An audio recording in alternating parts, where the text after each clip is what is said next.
And then at a broader scale, there is definitely very strong interest in green skills, sustainability skills. That is shown by the webinars that I've been part of recently. The webinar where we launched our Sustainability in Early Careers report. Hundreds of people turned up for which far more than we've had for any other similar webinars.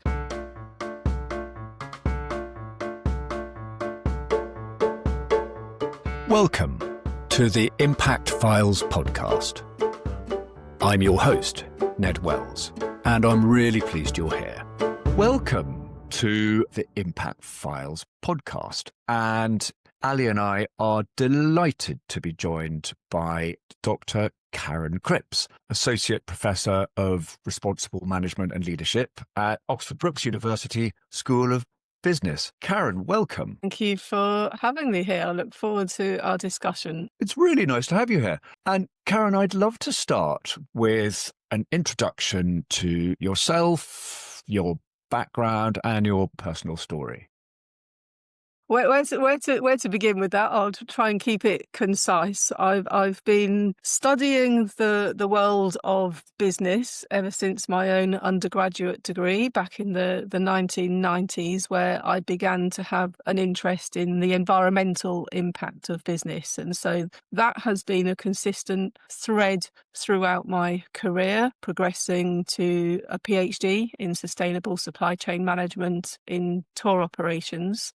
And in more recent years, through the research and teaching projects around business sustainability, I began to get increasingly interested in students, graduates' employability for sustainability. So lots of my research began to look at that intersection of how can I encourage as many students as possible towards careers that are having a purposeful, meaningful impact and meaningful to them also in their own career development.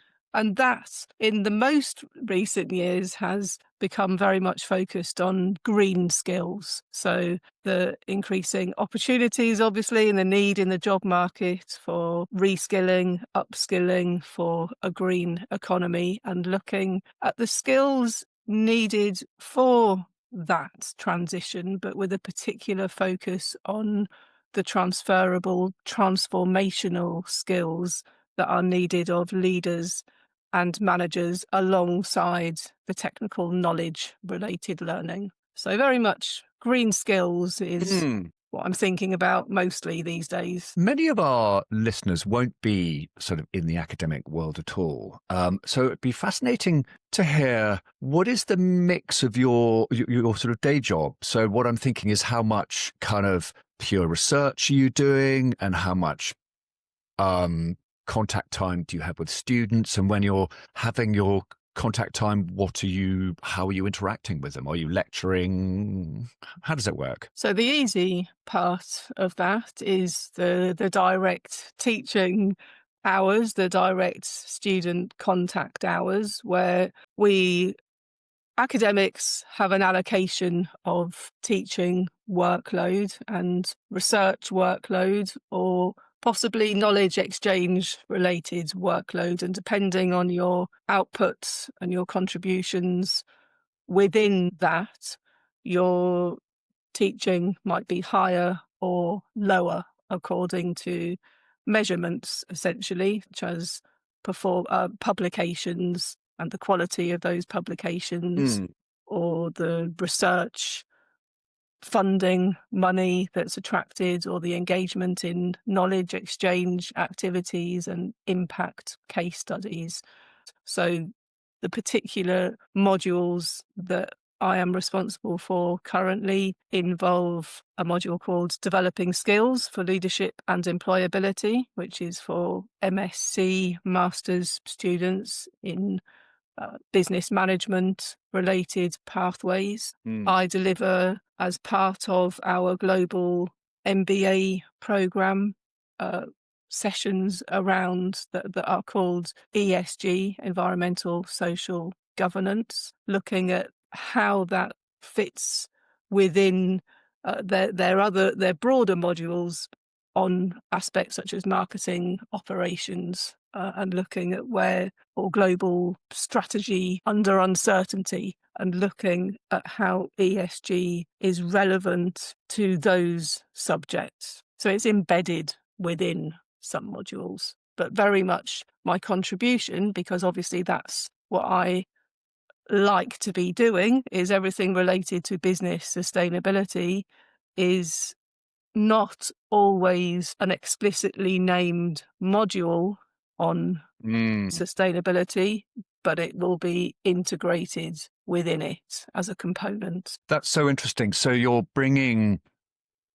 a sort of sustainability understanding and sort of culture into the norm of the sort of the business sort of learning that your students are doing. Yes, because it needs to be integrated and embedded, much like workplace processes, of course. Same notion entirely about this being relevant to every job, every function, every team. So integrated, embedded approaches. But of course, the danger within education, much like the workplace, is that approach of saying it needs to be integrated and embedded can risk it becoming invisible and perhaps not prioritised. So it's important to be looking at ensuring there is meaningful integration, which in an academic perspective, for example, would mean that the integration needs to be reflected in the assessment output, in the learning outcomes for that module, not just, let's make sure we can tick the box. We've included a few sustainable development goals in this module. We've mentioned it quickly in a lecture, but students haven't actually been required to formally integrate that into their summative assessment requirements. So that is what formal, explicit integration would look like in academia. So in the workplace, the same idea would be that it goes beyond saying it needs to be part of a job role or a job function, and actually looking at key performance indicators, the evaluation, personal evaluation reviews, etc., the reward systems. So Karen, in academia, on that point, where are you, or where are the courses on that road towards integrating the sustainability considerations into the grading, the outputs? Is it something at the moment that you're lobbying for, but it isn't explicitly there? Or whereabouts are you? I think there is great variation in Oxford Brookes University Business School, where we are well progressed in that space. Within business and management generally, it tends to be well addressed. So that is represented through an organisation that I'm very much part of, called the Principles of Responsible Management Education, PRIME, PRME. PRIME is a United Nations supported initiative introduced, I think, in 2017, now has over 800 global business schools worldwide that are signatories to PRIME, signing up to principles. It's similar to the United Nations Global Compact, a business network which signs up to principles around environmental, social standards, anti-corruption, etc. And it's the educational arm of the UN Global Compact, signing up to principles to ensure that responsibility, sustainability, ethics, the Sustainable Development Goals are embedded into research, teaching, knowledge exchange, campus operations, community outreach. And by signing up to those principles, it becomes a guideline, so that when programs are being developed, so for example, let's take undergraduate BA Business and Management, when that program is being designed and periodically reviewed. Each module, each learning section of that programme will be mapped against perhaps one of the 17 Sustainable Development Goals. There's a lot of mapping against the SDGs by universities to understand which SDGs are we addressing and where within our programmes, and some universities even produce reports on that. But so there is relatively good progress within business and management, because it is obviously integral. It's very much related to that subject area. Not necessarily so for other learning programs across the university. I won't name here, but programs where perhaps it's not obviously seen as being so readily apparent where that fits. But overall, the university sector does recognise this. There's a big nationwide organisations such as Students Organising for Sustainability UK, SOS UK, and they carry out measurements and ratings of universities against these measurements. So the whole field is known as Education for Sustainable Development, driven by United Nations bodies relevant obviously to higher education, further education, schools. And the universities have been doing this for many, many years. And so the Quality Assurance Agency for Higher Education has produced guidance on embedding education for sustainable development into the way in which we teach and influencing our research. But where I'm beginning to look at the intersection with this is, how does this actually really positively influence employability skills? And that's where I began to have some concerns. We're really fluid, and we're very much accustomed to thinking about the importance of education for sustainable development. But what does that really mean in terms of our students going into the world of work, seeing the connections between all of that effort on education for sustainable development and actually taking it into the workplace? And sometimes I think that needs to be more visible so that students see the connection. I think a reflection for me on this, coming out of the world of business where I've been for my career, and looking at it from a marketing and communications point of view, with typically sort of small and medium-sized businesses, is the UN SDGs really featured much in my world of business, and now I'm becoming more involved in sustainable business. They're beginning to feature more, and it's very interesting to hear how they are really, in the middle of the sort of communications network, and the sort of change network that you're talking about at the sort of in the sort of academic and university community. And I think following on from that, a phrase you used, Karen, when the three of us had an offline chat in preparation for this was, you said every job is a green job, and that so resonated. We loved that, and perhaps that's the next logical thing for us to talk through there. It seems very much to follow on from everything you've been saying and the groundwork that happens across courses in preparation for the world of work, whatever sphere that may be. Perhaps you could tell us more about this idea, every job is a green job, and again, where you see progress being made, where there's more work to be done.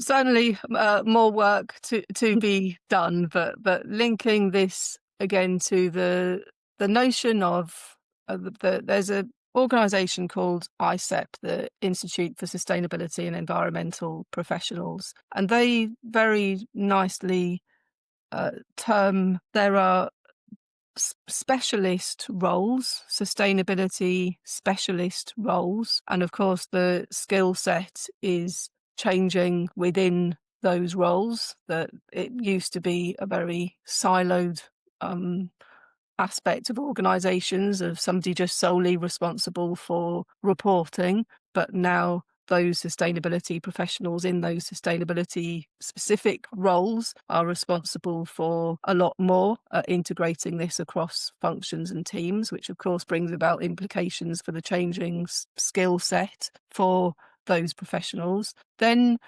you have what I think some organisations, possibly not ISEP, call it more the enabling roles. So anybody that's working within marketing, supply chain, for example, isn't necessarily seeing themselves as a sustainability specialist, but they need to reskill and upskill in order to address the sustainability within procurement, value chain, decision making, or for marketing communications to not be falling foul of greenwashing, for etc. So they are supporting the work of the sustainability specialists, and thereby they are enabling the sustainability professionals to be able to deliver on the hopefully ambitious targets that organisations have set as part of their strategy. So therefore, every role is a sustainability related role. Every job is a green job. There is a lot of evidence that the LinkedIn annual reports on the green jobs market. It recently came out in the last couple of weeks, the 2025 LinkedIn Green Skills Report, and they consistently show that the demand for green talent is outstripping supply. And there is a lot of discussion on what green skills mean and the classification of those green skills. And there are that again comes down to the distinction between the technical green skills for the energy sector and the construction sector, etc., and those that are more relevant within my sphere of work within a business school with the business and management students that I'm preparing for the world of work, in terms of the skills that are needed for all managers and leaders. So that's been very nicely articulated in a report that was just released yesterday by the Chartered Management Institute called Leading the Pathway to Net Zero, really illustrating how this is the skills that are needed within management and leadership. And our programmes at the business school are accredited by the Chartered Management Institute, the CMI, so which is ensuring that we are embedding those industry required skills into our learning programs. And one of the shocking statistics that came out in their report was that they say over half of managers, 57%, in organisations with a net zero plan say that they lack clarity on what they're expected to do. And it's this lack of clarity and lack of awareness that is missing out on so many opportunities for organisations to ensure, to empower whoever it is across the workforce to look for opportunities of where they can upskill, reskill within their role to help that organisation in achieving the targets that it set. So that, of course, requires a baseline carbon literacy awareness, for example. So it is important to give everybody the baseline carbon literacy, but most organisations are doing that, or it's quite easy to do. It's not necessarily, I deliver carbon literacy training myself. It's an 8-hour programme from the Carbon Literacy Project.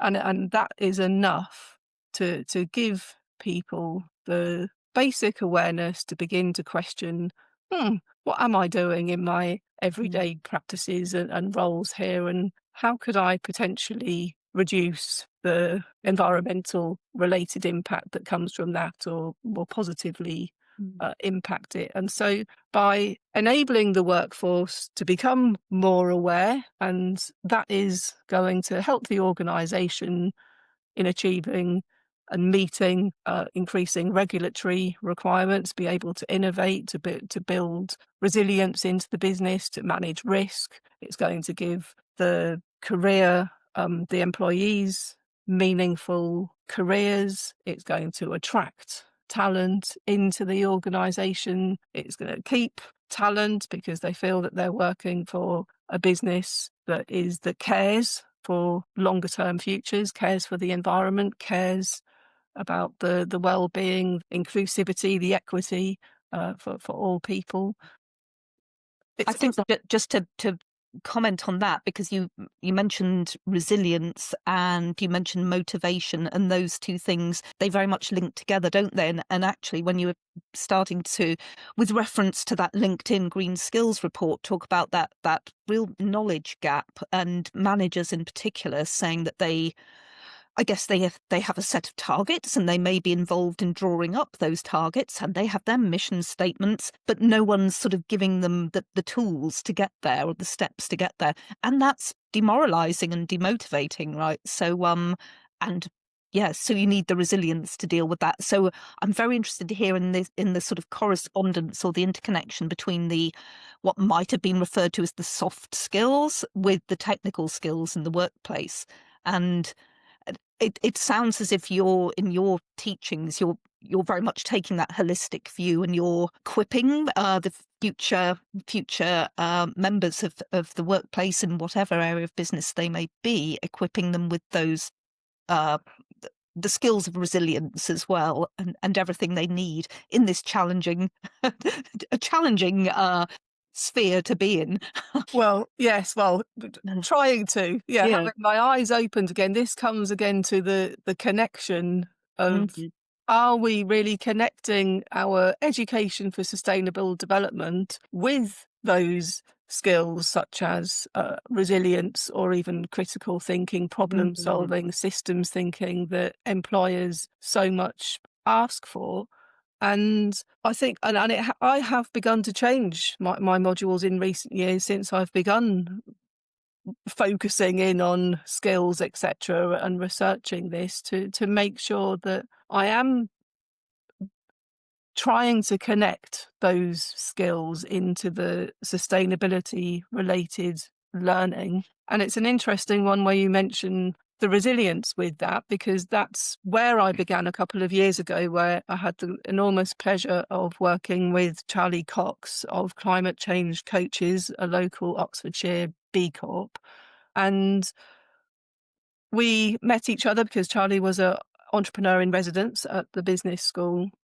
And we connected over a shared interest in an aspect I research called the sustainability mindset. So we got together and I understood that Charlie's work in coaching sustainability professionals was needed because there is such increasing complexity and overwhelm to those people within businesses who are charged with delivering on sustainability related goals and net zero targets, and being able to do the implementation of that, the reporting of that, but more importantly, the fact that yes, it can't be achieved by one or two people alone. It needs everybody on board to be integrating that into organisations. So professionals have got to be able to communicate with all teams and engage, influence,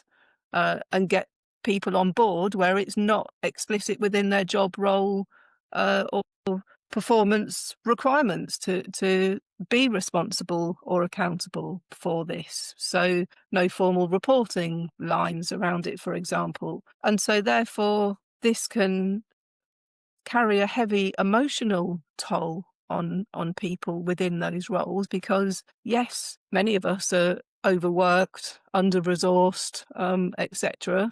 But for sustainability professionals who've gone into this world of work because they are so passionate about it, and possibly anxious even over observing that what's happening on a daily basis with climate change impacts and inequity and social justice. That's what's driven them to go into this world of work, and then to be faced with the resistance, the knockback, the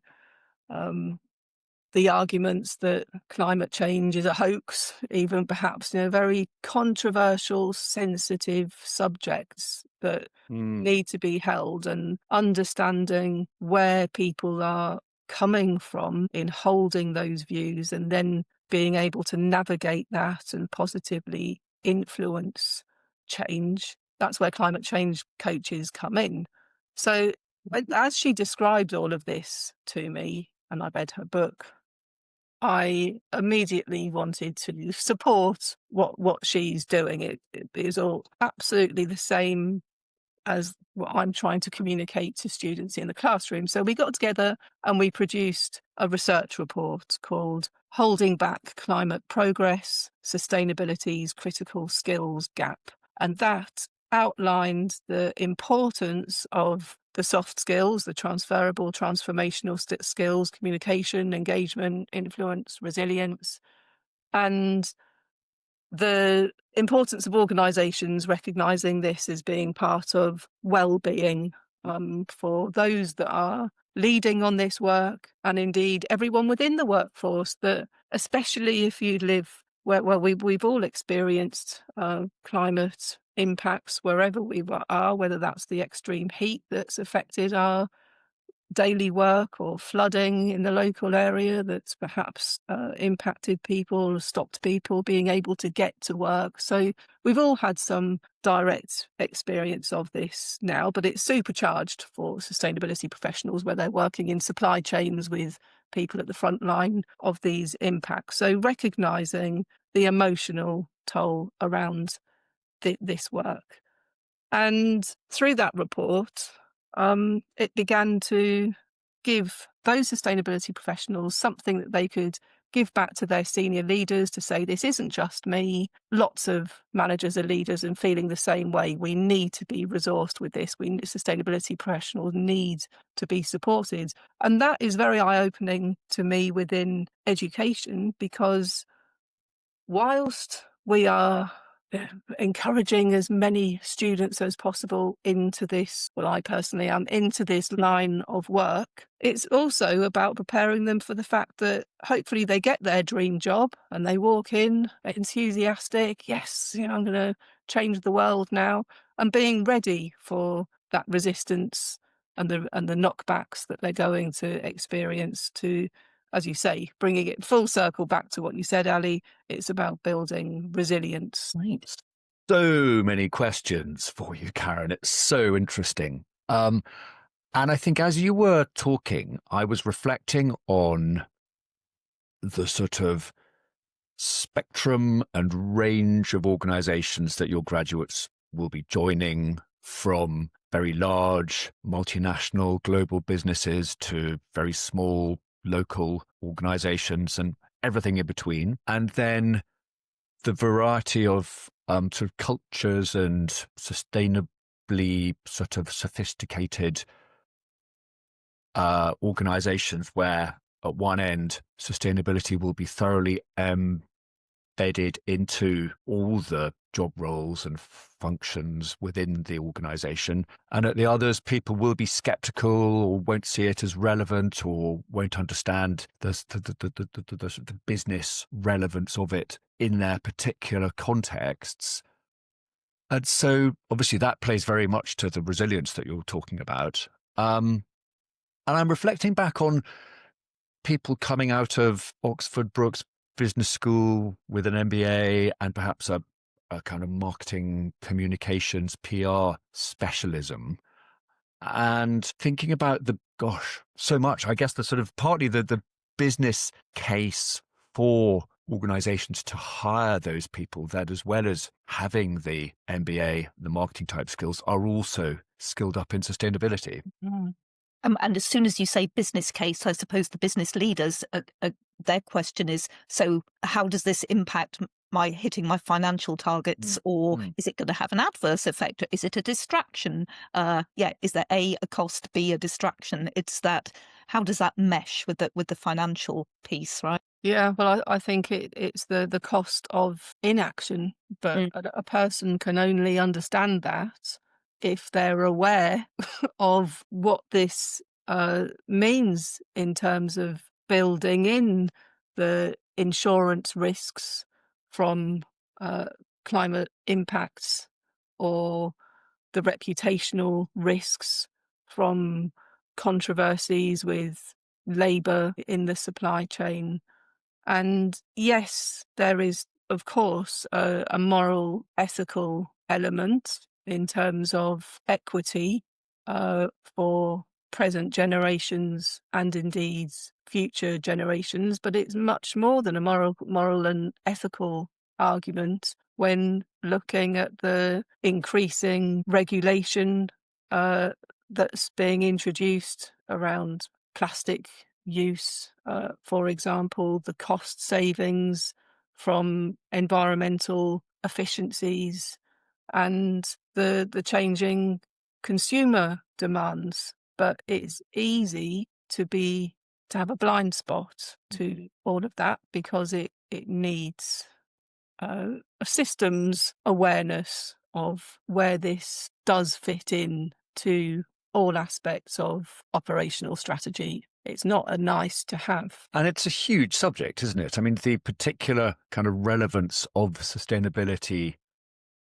to an organization could manifest itself through regulatory pressure, market pressure, supply chain forces, internal sort of recruitment and retention. There are so many ways that it can be kind of relevant. Yes, and trade associations, and it is particularly difficult at this time with the obviously loud political voices against progress that has been made, withdrawal from climate commitments, and some organisations following that lead, and that sends an alarming signal to everybody, including not just businesses, but I can see it within my own personal experience of educators or even students that can now say, well, this isn't relevant anymore. We don't need to be focusing on it. It's sustainability, that's dead again. And actually, there's many media, many research media related articles that are illustrating that, yes, organisations might have removed commitments from websites, etc., particularly for the US related, but the implementation hasn't slowed down, and it is more important than ever to not put down the tools thinking this isn't relevant. That would be extremely risky for businesses. I mean, how can a business think that climate change is not going to impact their operations? Climate change hasn't stopped just because climate commitments have been rolled back.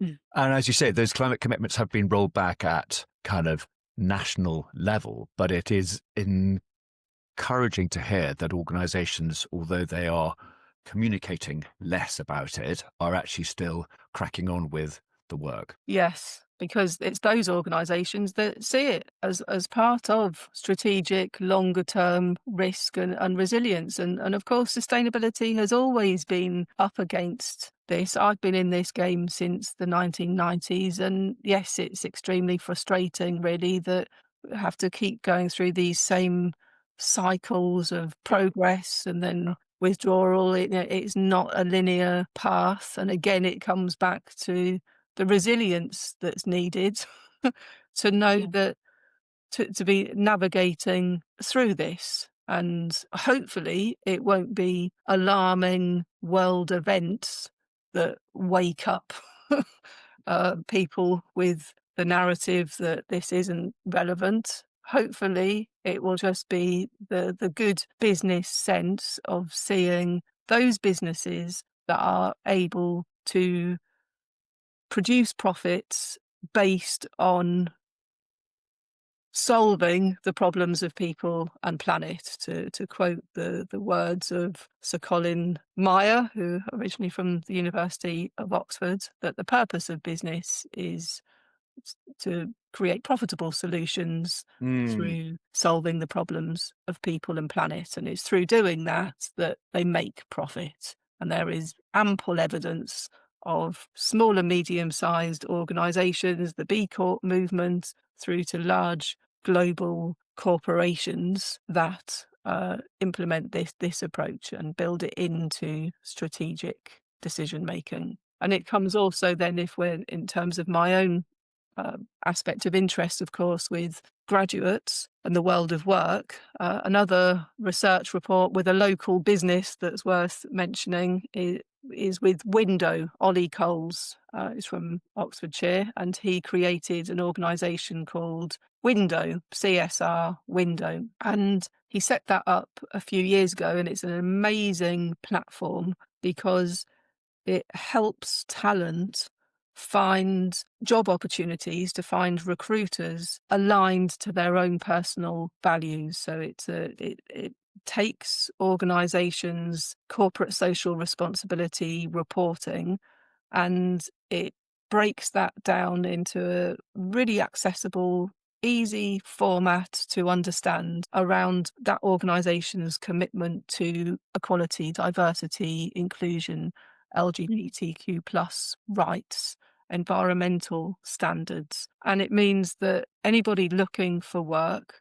can look at that organisation's ratings in that space, so that when they are choosing who they want to work for, or when they're going to an interview, they can ask the right questions and have a values alignment with that organisation. So we produced a research report with Window that was released a few months ago called Sustainability in Early Careers. And that was looking at this from the perspective of, we carried out surveys and interviews with businesses of all sizes, small, medium-sized businesses, global businesses. And what we found there again was, which relates to the CMI report that I said earlier, the visibility gap that is happening in terms of organisations want to recruit people with a passion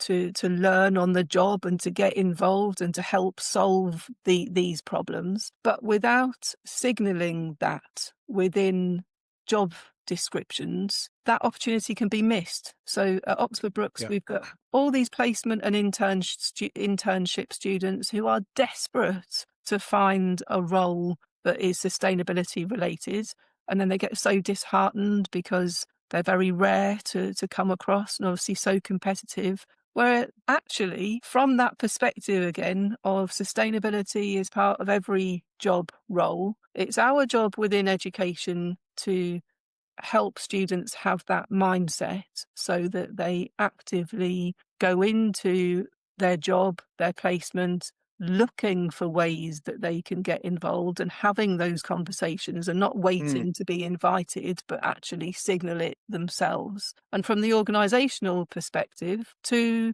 signal it within those job descriptions or job roles to show that they welcome involvement in that way. And that comes back to that CMI report of managers not having clarity on what they're expected to do. It's that awareness raising and helping people to see that it doesn't necessarily need to be extremely complex. Yes, there is a need for the sustainability specialists, but like an organisation that has the accounting specialists, not everybody needs to be an accountant, but everybody just needs to have a basic level of financial awareness to support the work of the accountant. And it's the same within sustainability. Not everybody needs to be a specialist. It's just mobilising the 99%. Over to you, Ali. Okay, thank you. I guess you've talked a lot about the challenges, Karen, but also it's really encouraging to hear about the good news, the good work that's being done, the progress that's being made. Just in terms of your experience in this sphere, we'd love to hear about some of the points which you count as successes. I see it as a success every time that a student is makes a LinkedIn post about the personal, meaningful impact that they've had. How it keeps me going. I received an email just yesterday evening from a student who took the time to write to me saying, thank you for that sustainability related learning, because I've really thought about this on a personal level and I've taken it into my job at the pub, etc. And I love that because that's what I need, because in truth, student responses, they prefer AI and all the Yeah. snazzy subject, the Bloomsburg suite within the university. And so on a personal level, it's those impact stories with students. And I say to them, I teach a session called Career Storytelling for the Sustainable Development Goals. And I begin out with that by saying, if you retire when you're 70, what year will it be? And for lots of these students, they're obviously talking about it being 2070 when they retire, and ask them then to reflect on, well, what kind of world do you want to see? What do you want your career to have looked like within that world?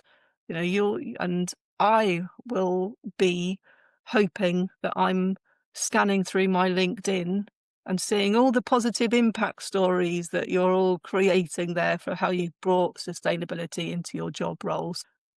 Yes, that is most positive to me. And then at a broader scale, there is definitely very strong interest in green skills, sustainability skills. That is shown by the webinars that I've been part of recently.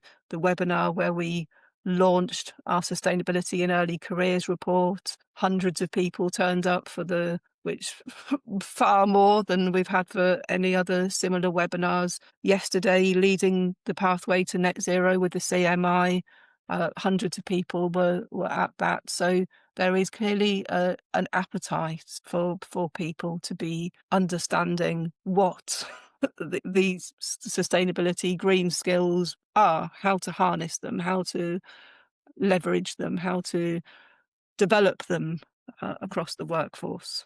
That's wonderful. That's so heartening, as you say. And I suppose it's a cliche, but actually where there is resistance and perhaps clamping down and adverse messaging and indeed disinformation on a topic, actually it will very often trigger the renewed sort of commitment and vigor and banding together of the communities who believe in the importance of the agenda of the climate change and everything that needs to be done about it. And perhaps you're seeing some of that. That people are realizing the need to learn as much as they can and to come together in the interest. Yeah, I think that's a really strong across the US as well, because of my work and various projects, including a book that will be coming out 2026 called An Organisational Guide to Skills for Green Workforce Transformation. I've been working a lot with authors in the United States and following a lot of what goes on in the US. And it's just incredible to see the number of communities that there are with climate professionals supporting each other, supporting people to break into green jobs. There's an organisation called Climate Voice that is just the voice for employee advocacy in this space. And so that is the rising of the people because of the political climate that they're in. It's made them campaign harder and fight back. Good news, genuinely good news. Yeah, excellent. You've mentioned just now so many sort of things that are going on in the States where there are communities coming together, and communication is a real sort of key aspect to bringing this sort of sustainability message into businesses, it would be really interesting to hear more about your views on the role of comms and media in the broadest sense to driving the sort of sustainability message and the need for sustainability action within businesses. Now, in terms of marketing, it's certainly important for the marketing discipline to look at internal marketing and the role of internal marketing teams at communicating this, because they've got the skill set in communication, engagement, influence, etc. And a great example of that is a chapter that will be within the book I just mentioned on green skills, in which it's another podcast, in fact. Gemma Butler and Michelle Carville of Can Marketing Save the Planet? We're And huge fans of that. yes, indeed. Brilliant chapter that they've contributed, illustrating the role that marketing has within those communications. And so, whilst I'm not currently, this is when you were asking at the beginning about the teaching role. In many ways, I could happily just take on more teaching to be able to cover everything that I love with the subjects that I teach. But I actually don't have that many hours to cover to be involved with all of these modules. So it's not something that I necessarily have the opportunity to bring to students. I'm not involved within marketing related programs, but something that has come also from, I think, a really important communication skill that gets overlooked and is something that I'm focusing on more with students, is that of climate policy advocacy and enabling, empowering students to have those voices, to ask the right questions, to not only approach policy leaders, whether in a personal or a professional capacity, but to leverage their voices. And more important, well, as importantly, it's about the advocacy for internal change, advocacy to trade associations, and being able to speak up, speak out, but at the same time not be seen as a activist, because lots of organisations clearly don't particularly want those activist voices. It needs to be the professional way in which to go about that. But I'm deeply inspired again by some US voices here. There's an organisation called, or a campaign called Enabled Emissions by Holly and Will Alpine, who had their dream jobs at Microsoft, and they began to recognise that there's a discrepancy between the climate reporting, the emissions reporting of big tech in terms of what's being achieved. Clearly, whilst the environmental impacts of AI expansion and all the environmental impacts that's involved with those data centers, but they are calling out through the Enabled Emissions campaign the fact that what goes completely unseen and is not talked about is that the contracts that big tech have enable more oil and gas drilling, and this doesn't get accounted for in their reporting on how they are reducing their emissions. So Holly and Will share their story, again coming up in my book, of how they internally advocated for that change and worked with the senior leadership, who personally would be very receptive to what they were saying and agreed that in fact they were right. But that wasn't enough to transform the system. So they actually decided to leave their jobs and campaign from the outside, from the enabled emissions.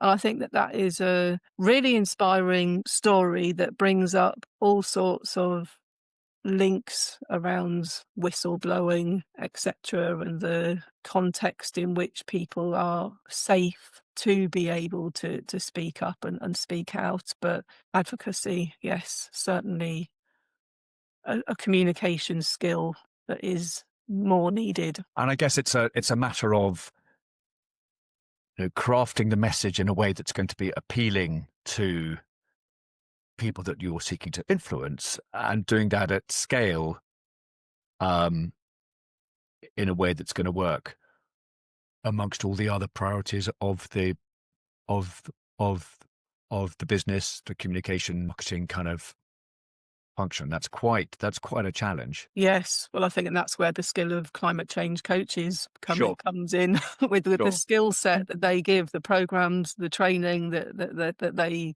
run for teams and for leaders to be able to navigate those conversations without it becoming uh, hostile.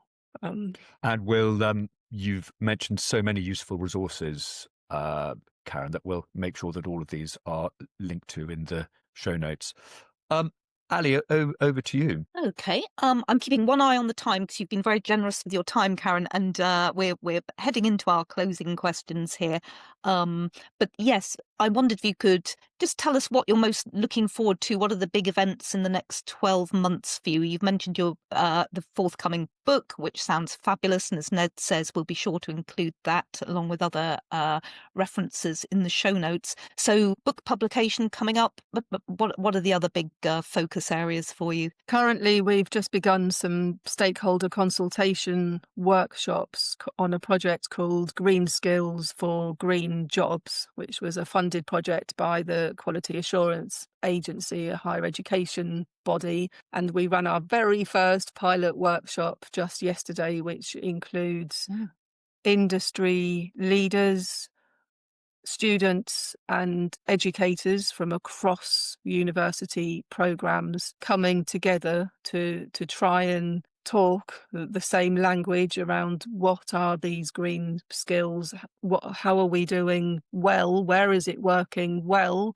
and where is more needed. And so that's a project that's led at Oxford Brookes, but we've got about 5 or 6 different university partners across the UK, so that will be rolling out across the UK next year, and we will publish the report by early summer. So that's a big focus of my time.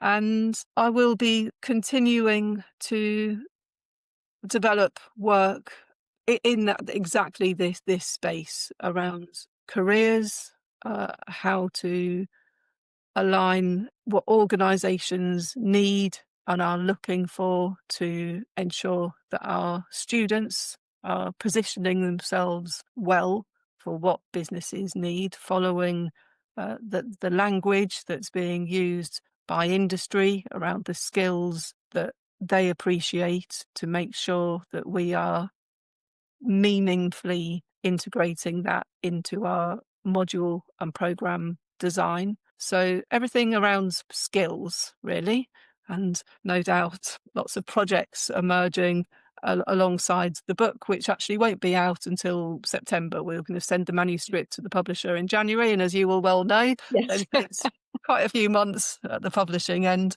Yeah. And Fabulous.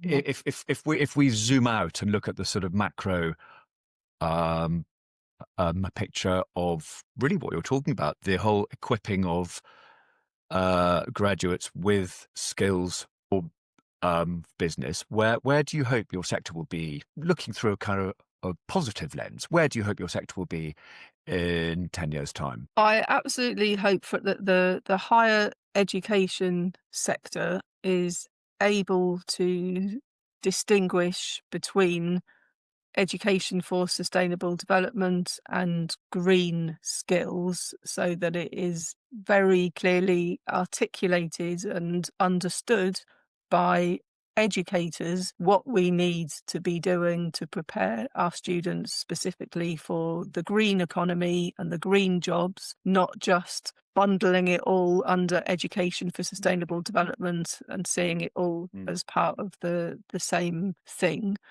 And that also requires one of the biggest things that I'm campaigning for, and actually I take great pleasure in the fact that I have now introduced it at Oxford Brookes University, is rolling out carbon literacy training, because I fundamentally think that it's wrong for any business and management graduate to go into the world of work, to graduate without carbon literacy training. And I admire universities that have systematically introduced that so that every student undergoes it at some part of their programme. And I want Oxford Brookes to do the same. And we have begun to make steps in that direction. But yeah, I want carbon literacy training to be for all. Fantastic. And finally, one piece of advice for employers who might think that green jobs aren't relevant to their business. Well, then we come back to just really awareness, reflection on climate and consideration of how weather events that we have experienced in the UK, extreme heat, flooding, has impacted employees' health or perhaps even physical capacity to be able to travel to work. Has there been reflection on employees' emotions and fears around this, or actually would it feel better for them if they could see the organisation was doing something about this? So beginning to have those conversations, beginning to look at the cost efficiencies that can be attracted through simple changes to processes, as simple as most people will obviously know about the basics of turning off the PC and turning off the lights, etc. Well, really beginning to look at the processes within offices, factories, warehouses, supply chains, where those differences can be made, bringing about cost efficiencies. So yes, just having a basic look at carbon footprint fundamentals and beginning to spot where the efficiencies can come, and thereby seeing who within the business could address that. And that then is a green job. Fantastic. What a great note to finish on. You've mentioned so many fantastic resources. I will, if I may, make sure that those are included in the show notes. And alongside your contact details, if that's okay, if you could share those with me after the episode. Yes. And information about your forthcoming book. I will do, for sure. Thanks for joining us today. If you've enjoyed this episode, please subscribe, like, and share it with your colleagues. For more about the podcast, about us, our marketing services, and our wider support for purpose-led organisations, please visit our website at theimpactfiles.co.uk.